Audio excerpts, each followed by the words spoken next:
on factoring. All right. Today we're going to talk about how you can use division as a tool. Okay, so just a little bit of a backstory. I want to kind of remind you that if you think about a number, like let's take the number 100, for example. You can divide it by 20 and you get 5. Okay? You're using division as a tool, to maybe make 100 smaller. There's a lot of other factors. But the word factor is important because another way to look at the number 100 is that it is 20 times 5. This is you dividing one number into two numbers shared, with multiplication. And in factoring, it's the exact same thing. You're taking one number, it's represented as an expression. Let's say x squared plus, 6x plus 5. This is a number. I get that it doesn't look like it because it's a bunch of terms, but it is. It's a polynomial, but that's one thing, one form. And you're dividing it into two factors, right? Sorry, not one. Two. Dividing it into two. Okay. Why am I bringing this up? I'm bringing this up because sometimes you can't factor. Sometimes you have to use division to help you out. So let's take a look at this polynomial and see what we know about it so far and see how division is going to come into play. So what can we determine about the graph of this particular polynomial? Well, as this next question says, let's think about a couple of key things, the degree and the leading coefficient, and that should help us identify some things that we know. The degree here is our highest exponent, so that's 4. Okay, and so this is an even number. So that means that either, no matter what the graph does in the middle, at the edges of the graph, it's going to go up, all right? Or it's going to go down and down. But the key thing is that the arrows are going to point in the same direction. They're going to point in the same direction. We know that. And then the leading coefficient helps us figure out which way. So the leading coefficient's kind of invisible. It's a 1 in front of that x to the 4th. So that key thing is that number is positive. So that means we know we have this end behavior of up, up. Now, if I wanted to know what this graph looked like specifically, I could graph it on my graphing calculator or Desmos, and really never forget that you know how to graph with your calculator. It really helps me. So now I'm going to show you what this looks like on the calculator.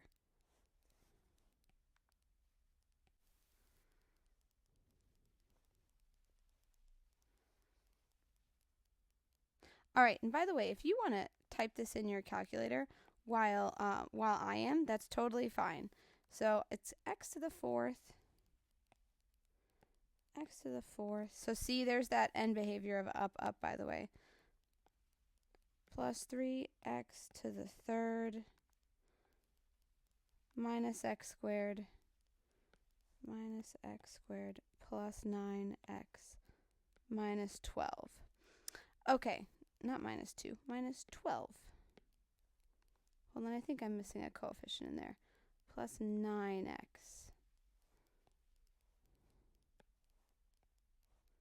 All right, there we go. Now we've got a good sense of where this is at. Okay, so as you can see, I've got some not so great x-intercepts. So it's very unlikely that this is going to factor particularly nicely. Okay. But just to get a little visual of what it looked like, negative 12. Take a moment and just kind of sketch that graph for yourself.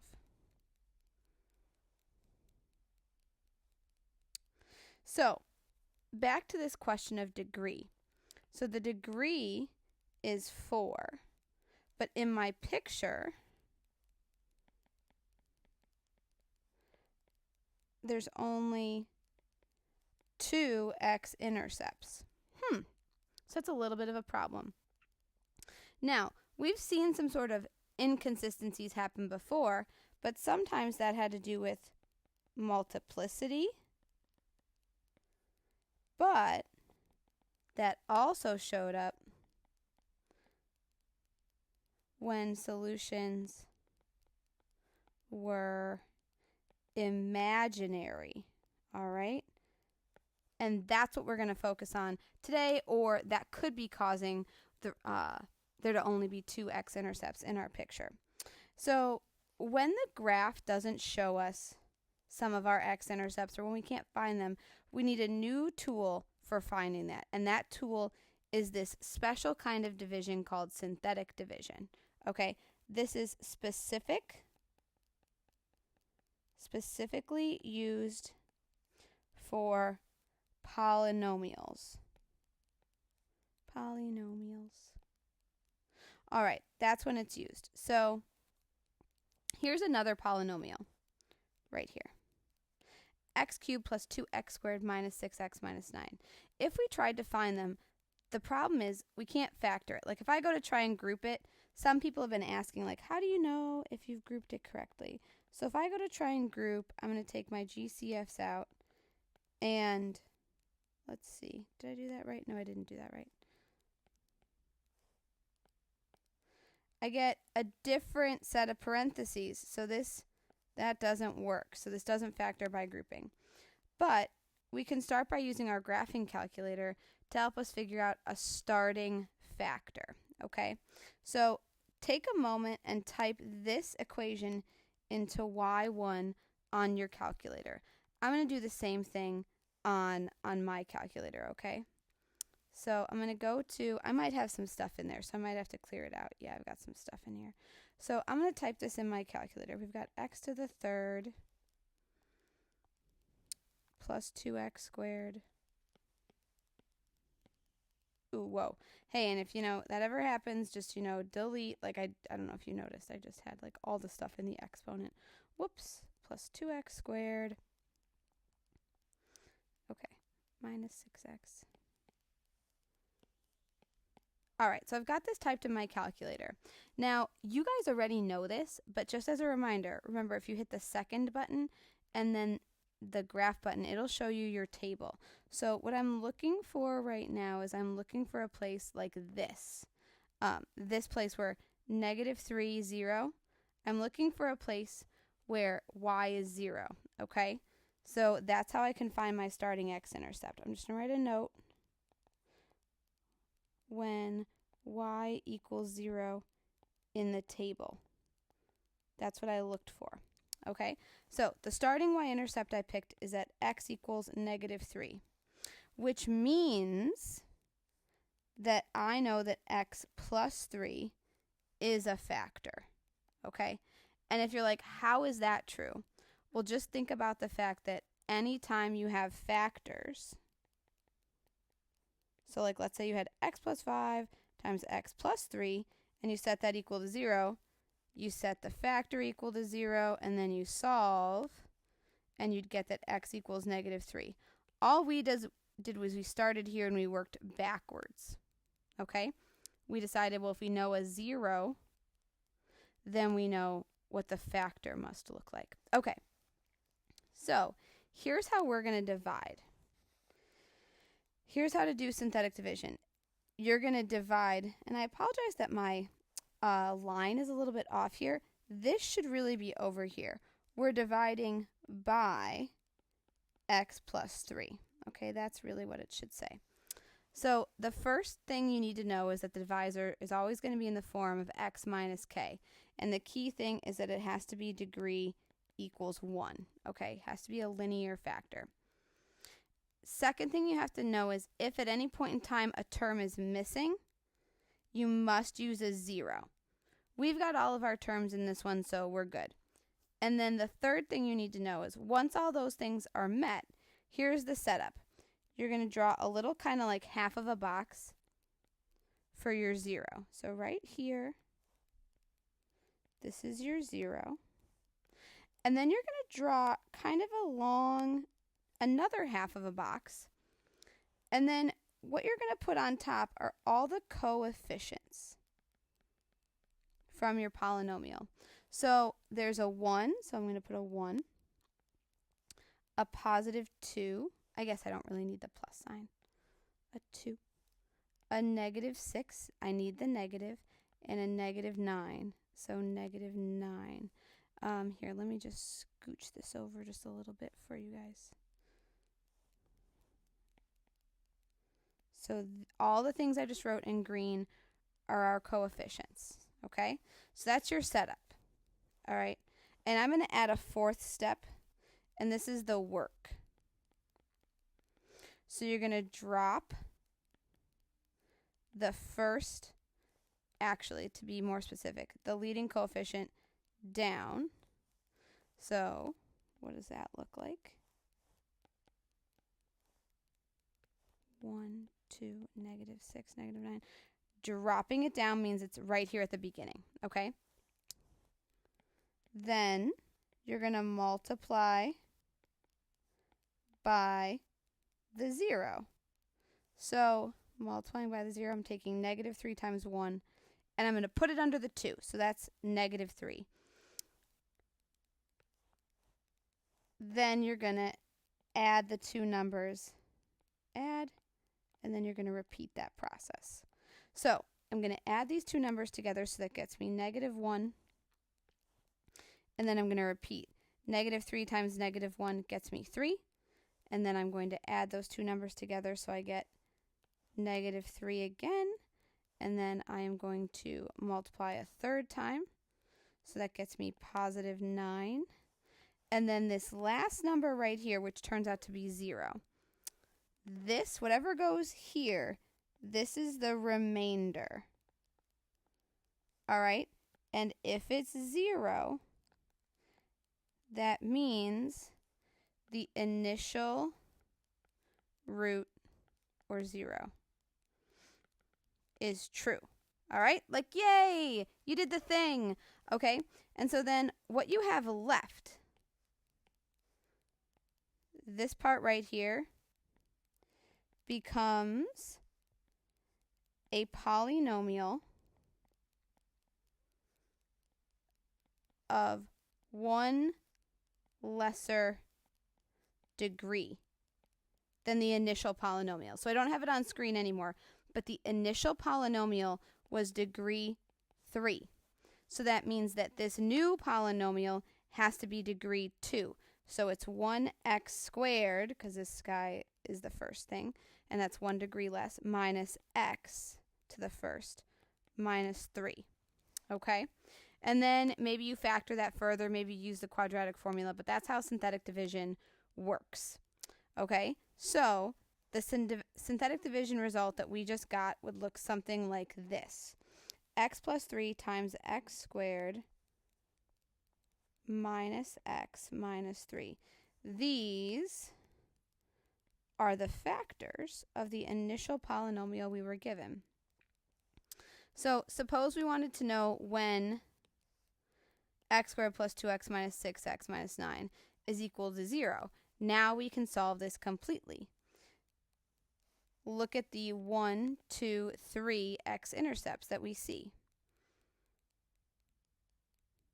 Notice that the algebra we did gave us exact values for the visible decimal x-intercepts.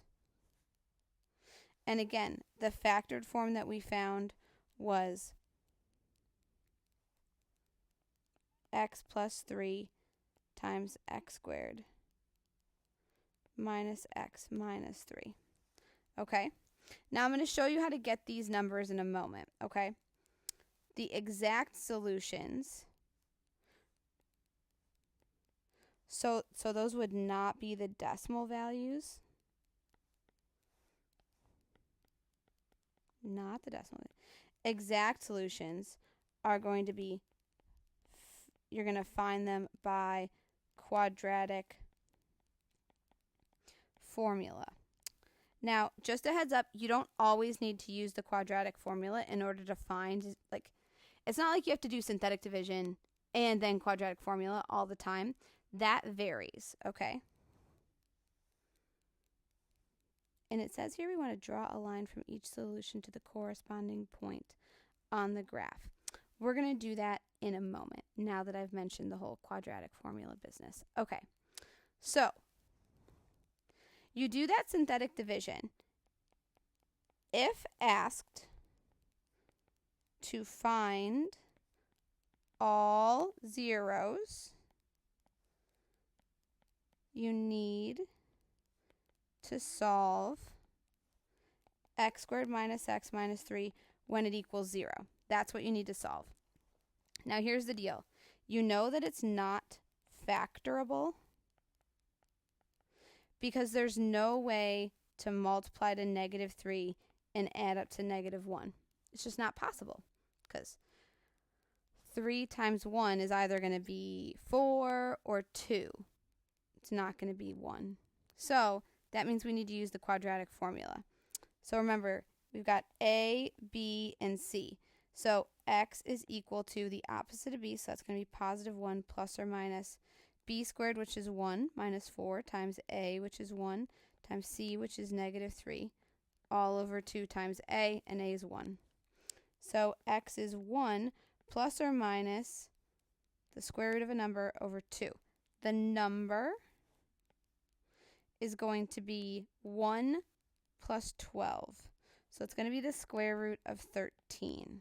Okay? So our exact solutions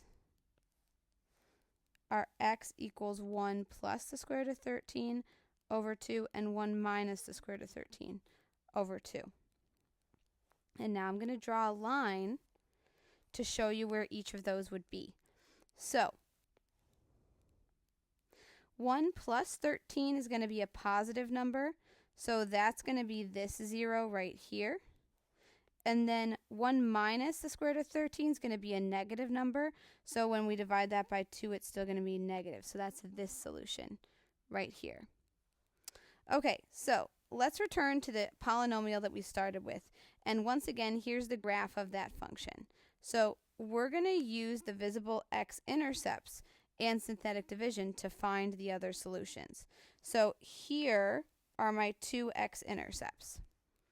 So we are going to take negative, so x equals negative 4, and x equals 1. Now, if you see more than one solution, that means you're going to have to divide twice. So 2 solutions given, that means 2 divisions. Doesn't matter which one you start with. I'm going to start with negative 4 just because it's on the left, and I like to work left to right. Okay, so 1, 3, negative 1, 9, negative 12. Okay, now pay close attention. First number, that leading coefficient, always drops down. After that, you multiply. So negative 4 times 1 is negative 4, and then you add. So that gets me negative 1. Okay, now I multiply my new number times negative 4. So that's positive 4. And I add again, so that gets me 3. Okay, multiply again. Now I get negative 12. And I'm going to add these together. So then I get negative 3. And then last time around, I get positive 12. Okay, I get 0. And I'm going to put a little smiley face in here. Hold on.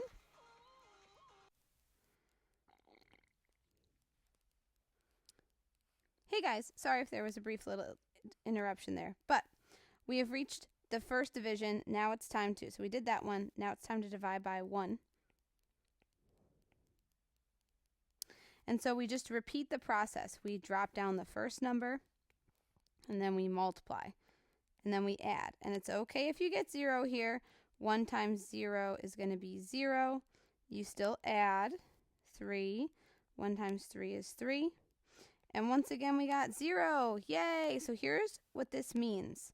Remember how I said you lose a degree? Well, if we started out as x to the 4th and we lost 1, now here we were x cubed, so here we're x squared. So this is 1x squared plus 3. 1x squared plus 3. So when we set that equal to 0, x squared equals negative 3. And when we take the square root, x equals plus or minus I root 3. And that's why we couldn't see the other two x-intercepts, because they are imaginary. All right? So we found all the other solutions. The other two are right here. Okay? And so key ideas to remember: divide by 1 0 at a time.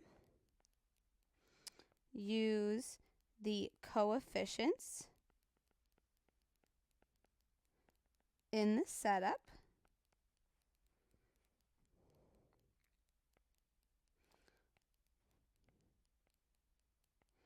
Remainder of 0 means you have an x-intercept. And the last thing is that the answer is a polynomial of lesser degree. All right, folks, thanks so much for listening. And remember that you've got a homework assignment, so you can use that as your practice, okay? Thank you so much again for listening. See you soon. Bye.